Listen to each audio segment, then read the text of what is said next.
Yes, Angel. Angel's my angel. Wait, Aw. wait, yo. So I'm curious. You've only been doing this for years. So when did you decide to make the jump from being funny around people you know to being funny in front of other people, or at And least trying also, that? also, What's your also, origin story? Who pissed you off? My origin I story. thought I caught off fast. Well, the Joker murdered my parents, and no.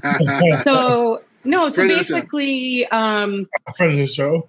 for me, like I've always been into like entertainment, and like I've always been a performer. When I was like 2, 3 years old, my dad would set the camcorder up and stream it to the TV so we could see ourselves.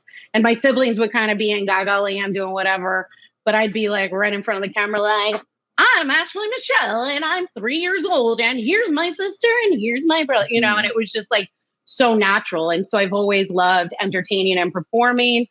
And I love how intrinsic that is, because some people think like, by doing that, it's really like about other people. But for me, it's like going into the deepest parts of me and really like tapping into different emotions and experiences and expressing them in this way. So, I'm actually an introvert. And so like being on stage isn't about like the crowds, even though I do draw from the energy. It's really about what's going on inside and kind of embodying that.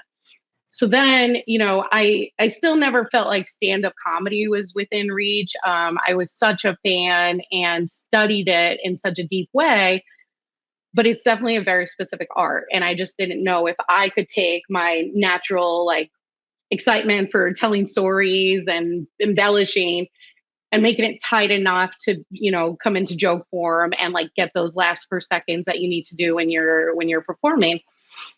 So I think, for me, I was like, oh, maybe I should try it someday. And it actually came about, it was almost 3 years ago now. I was out at karaoke with some friends.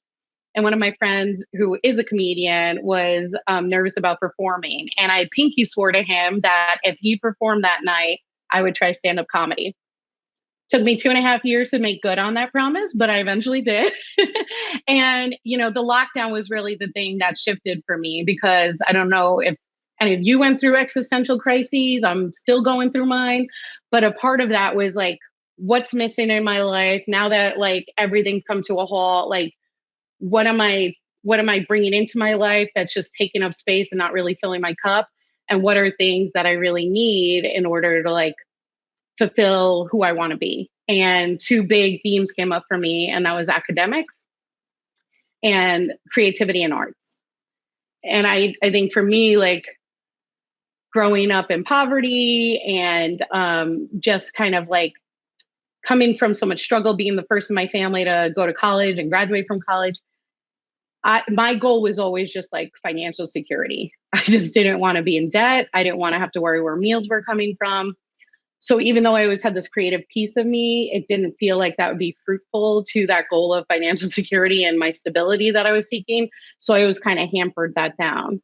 And the lockdown was the first time where I was like, nah, like this is really important to me. And I looked back on my life and career and I realized I had created my own safety net. And so like, if you get to a place where you believe you can't fail, then you boldly go do the things that you want to do. And so I decided I would try stand up, and maybe I'd suck at it, but turns out I was all right, and people keep paying me to do the thing.